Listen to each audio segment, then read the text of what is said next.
स्वागत है आप सभी का आपके अपने YouTube चैनल एग्ज़ाम वॉरियर्स पे। आज के वीडियो में हम बात करने वाले हैं पटवार परीक्षा परिणाम 2021 के बारे में। तो जैसा कि आप सभी जानते हैं कि पटवार परीक्षा का परिणाम 25 जनवरी को यानी कि आज से 5 दिन पहले जारी हुआ था। इस परिणाम पर 2 दिन के पश्चात ही बोर्ड के द्वारा एक कमेटी बिठा दी गई थी।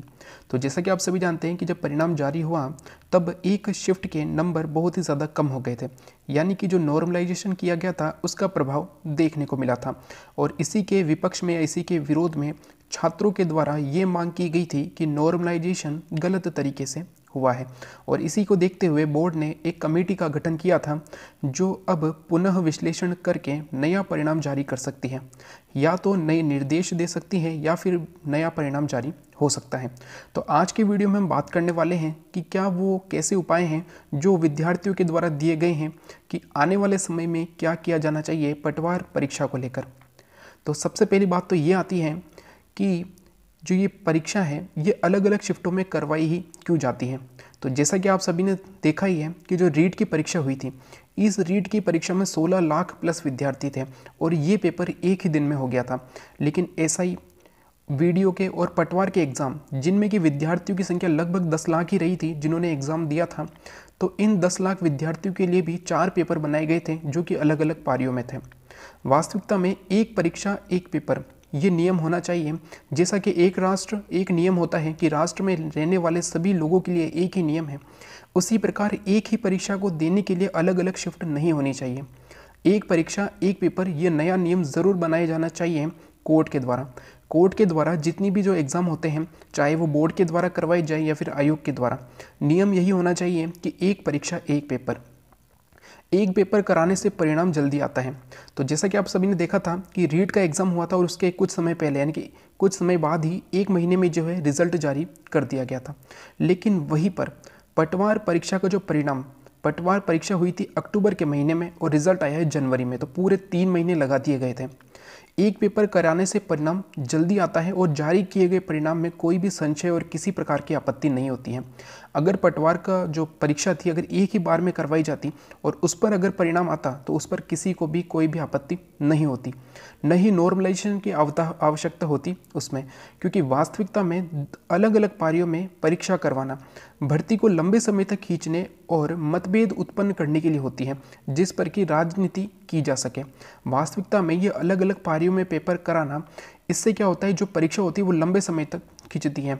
ठीक है दोस्तों, क्योंकि कब तो नॉर्मलाइजेशन होगा, कब उसका रिजल्ट आएगा और रिजल्ट पर आपत्ति आना भी स्वाभाविक है, क्योंकि जब आप अलग अलग पारियों के एग्ज़ाम करवा रहे हैं और परीक्षा का पैटर्न, जो पेपर का पैटर्न है वो भी आप अलग अलग रखेंगे, तो नॉर्मलाइजेशन के नाम पर आप या तो नंबर बहुत ज़्यादा बढ़ा देंगे या फिर बहुत ज़्यादा कम कर देंगे। तो अब यहाँ पर क्या हुआ है, नॉर्मलाइजेशन का प्रभाव बहुत अधिक पड़ा है। पहली, दूसरी और तीसरी शिफ्ट में जो नंबर बढ़े हैं और चौथी शिफ्ट में नंबर कम किए गए हैं। तो जब बोर्ड के द्वारा ये कहा गया था कि अब जो इस परीक्षा में नॉर्मलाइजेशन लाया जाएगा, तब किसी भी शिफ्ट के विद्यार्थी द्वारा ये नहीं कहा गया था कि नॉर्मलाइजेशन नहीं किया जाए, क्योंकि हम सभी देख रहे थे कि जो पैटर्न था चारों पेपर का वो बिल्कुल बराबर था। सभी कह रहे थे कि पैटर्न बिल्कुल बराबर है, लेकिन फिर भी जब नॉर्मलाइजेशन के लिए कहा गया तो किसी ने मना नहीं किया कि नॉर्मलाइजेशन नहीं किया जाए। अब बोर्ड के द्वारा जो नॉर्मलाइजेशन किया गया है उसमें साफ साफ दिखाई देता है कि 3 शिफ्ट के नंबर बढ़े हैं और 1 शिफ्ट के नंबर कम हुए हैं। तो इसका मतलब तो यही हुआ है कि पेपर ईजी आया था 4th शिफ्ट का, ये बोर्ड के द्वारा किया गया है कि बोर्ड ने ये कहा है कि 4th शिफ्ट का पेपर ईजी था और इसीलिए इसके नंबर कम हुए हैं। ये सब आप जो है नॉर्मलाइजेशन को देखकर पता लगा सकते हैं। अब यहाँ पर जो छात्र है उनके क्या सुझाव है उस पर हम चर्चा कर लेते हैं। सबसे पहला सुझाव जो आता है, जो सबसे कम विद्यार्थियों ने दिया है, कि चारों शिफ्ट से बराबर परीक्षार्थियों को पास किया जाए। तो ये वाला नहीं हो सकता है, क्योंकि चारों शिफ्ट से बराबर परीक्षार्थियों को पास करने का मतलब है कि अलग अलग पारियों की अलग अलग कट ऑफ जारी होगी, और ऐसा नहीं हो सकता है क्योंकि अभी जो नॉर्मलाइजेशन को आपने देखा कि इस शिफ्ट में इतने नंबर बढ़े, इसमें कम हो गए हैं। तो जब ये अलग अलग कट ऑफ आएगी तब तो आपत्ति बहुत ज़्यादा हो जाएगी, क्योंकि किसी शिफ्ट में मान लीजिए जनरल कैटेगरी के मेल कैंडिडेट के लिए पास होने के लिए जो कट ऑफ है वो 210 है और किसी शिफ्ट में ये बढ़कर 225 हो रही है। ठीक है दोस्तों, तो इस प्रकार जो अलग अलग परिणाम आएंगे, इसको देखते हुए भी फिर से लोग जो है कोर्ट जाएंगे कि इस शिफ्ट में जो है कट ऑफ इतनी ही गई है और हमारी शिफ्ट में कट ऑफ इतनी ज़्यादा जा रही है। तो चारों शिफ्ट के अलग अलग परिणाम जारी नहीं हो सकते हैं। तो चारों शिफ्ट से बराबर परीक्षार्थियों को पास करना संभव नहीं है। इसके बाद जो निकल के आ रहा था कि जो रो मार्क्स के आधार पर ही कट ऑफ जारी की जाए।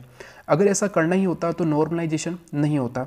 अब जो है एक बार नॉर्मलाइजेशन हो चुका है, अब लोग कह रहे हैं कि रो मार्क्स के आधार पर कट ऑफ जारी की जाए, तो ऐसा संभव नहीं है, क्योंकि जब नॉर्मलाइजेशन की बात ही आई थी तब किसी ने मना नहीं किया था कि नॉर्मलाइजेशन की ज़रूरत नहीं है, रो मार्क्स के आधार पर ही कट ऑफ जारी की जाएगी, कि कर दी जाए। लेकिन ऐसा किसी ने भी नहीं कहा था और सभी ने नॉर्मलाइजेशन के लिए ही कहा था।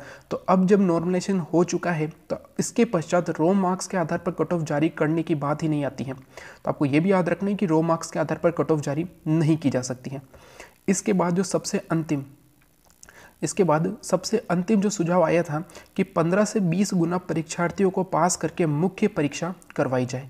तो ये हो भी सकता था, लेकिन आज आपने एक न्यूज़ पढ़ी होगी रीट परीक्षा को लेकर।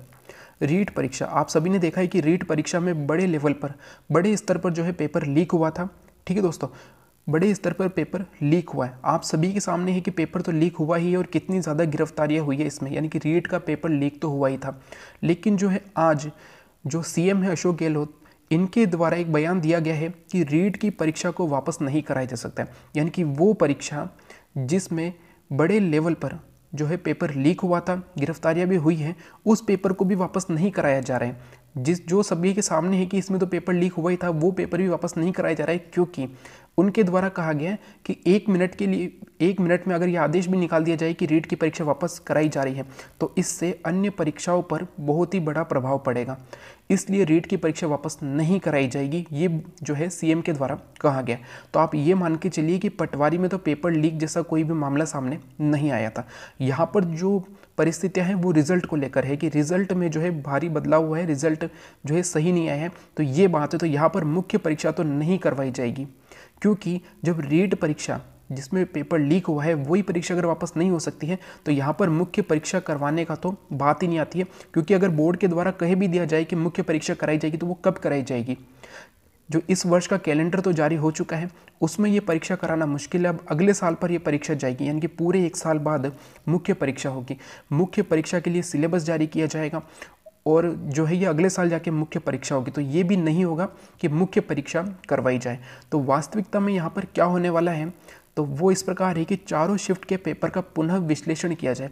कमेटी तो बैठ ही चुकी है और अब जो है निर्देश ये दिया जाए कि चारों शिफ्ट के पेपर का पुनः विश्लेषण किया जाए, क्योंकि 4th शिफ्ट में जो स्टूडेंट कह रहे हैं कि उनके यहाँ पर कम से कम अभी भी 2 से 3 क्वेश्चन ऐसे हैं जिन पर आपत्ति है, वो क्वेश्चन डिलीट होने चाहिए। तो सबसे पहली बात है, अगर ऐसा है तो वो 2 से 3 क्वेश्चन डिलीट हो, जिस शिफ्ट की जो भी आपत्ति है उसे एक बार फिर से सुना जाए और चारों शिफ्ट के पेपर का पुनः विश्लेषण करके और जो नॉर्मलाइजेशन है उसके फॉर्मूले में थोड़ा सा परिवर्तन किया जाए।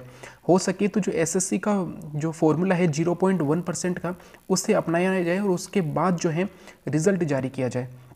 तो ये सबसे अंतिम उपाय है जो बोर्ड के द्वारा किया जाना चाहिए।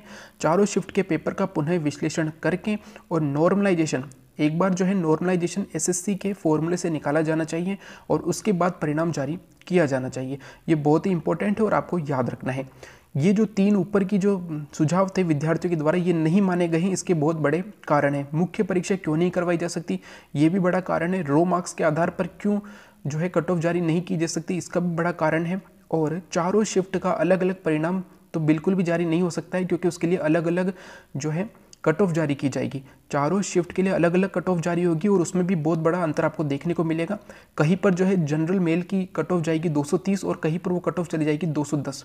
तो ये बहुत बड़ा अंतर देखने को मिलेगा। और जो है 4th शिफ्ट वाले ये कह रही हैं कि चारों पारियों का अलग अलग जो है रिजल्ट निकाला जाए, तो इससे 4th शिफ्ट वालों को ही नुकसान होगा, क्योंकि अभी तक किसी भी विद्यार्थी ने ये नहीं कहा है कि 4th शिफ्ट में कितने विद्यार्थी पास हुए हैं। अभी जो है सोशल साइट पर एक मैसेज चल रहा था कि फर्स्ट पारी थी वहाँ से 3683 विद्यार्थी पास हुए हैं। सेकंड पारी थी वहाँ से 2958 विद्यार्थी पास हुए हैं। तीसरी पारी में से 2107 विद्यार्थी पास किए गए हैं और चौथी पारी थी यहाँ से सबसे कम 1275 विद्यार्थी पास किए गए हैं।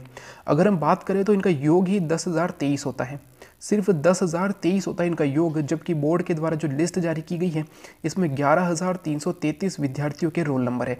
तो यहाँ पर तो 1300 नंबर का वैसे ही फ़र्क देखने को मिल रहा है। तो ये 1300 नंबर गए कहाँ पर? क्या ये 4th शिफ्ट में थे, 3rd शिफ्ट में थे, ये कहाँ पर थे, इस पर कोई बात नहीं कर रहे हैं। सिर्फ उस मैसेज को आगे से आगे बढ़ाया जा रहा है कि सिर्फ 1275 विद्यार्थी पास हुए हैं। ये किस आधार पर कहा गया है, इसका कोई भी जो है रिजल्ट नहीं है, ये किसने कहा है ये भी जो है। तो यहाँ पर आपको देखना है कि ये 1300 नंबर का जो फ़र्क है ये कहाँ पर गया है। आप खुद देख लीजिएगा, आपके पास भी ऐसा मैसेज आया होगा कि फर्स्ट शिफ्ट में 3683, सेकंड में 2958, तीसरी शिफ्ट से 2107 और जो चौथी शिफ्ट थी यहाँ से 1275 विद्यार्थी पास हुए हैं। तो ये तो टोटल 10,023 ही होता है, जबकि 11,333 स्टूडेंट के रोल नंबर है उसमें। तो ये जो 1300 का अंतर है ये कहाँ पर गया है, ठीक है दोस्तों। तो यही देखना है कि ये जो मैसेज है ये बिल्कुल गलत है कि किस शिफ्ट से कितने विद्यार्थी पास हुए हैं, ये तो अभी तक कहीं भी नहीं बताया गया है।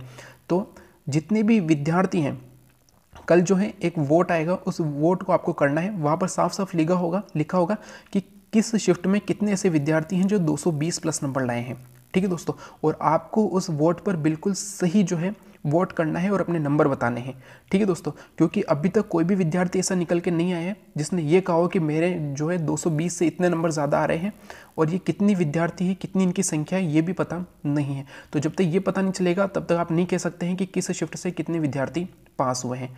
तो अंत में बात यही है कि बोर्ड के द्वारा चारों शिफ्ट के पेपर का पुनः विश्लेषण करके और जो SSC का जो फॉर्मूला है उसे अपनाया जाए और उसके आधार पर जो है रिजल्ट जारी किया जाना चाहिए। अगर ऐसा नहीं भी है तो जो अपना नॉर्मलाइजेशन का फॉर्मूला है उससे पहले चारों शिफ्ट का एक बार फिर से विश्लेषण किया जाए।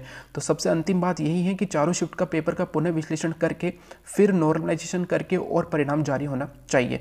तब जो परिणाम जारी होगा वो सबके द्वारा मान्य होगा, क्योंकि यहाँ पर ऐसा नहीं है कि किसी एक शिफ्ट को खुश करने के लिए बाकी शिफ्ट के साथ अन्याय कर दिया जाए।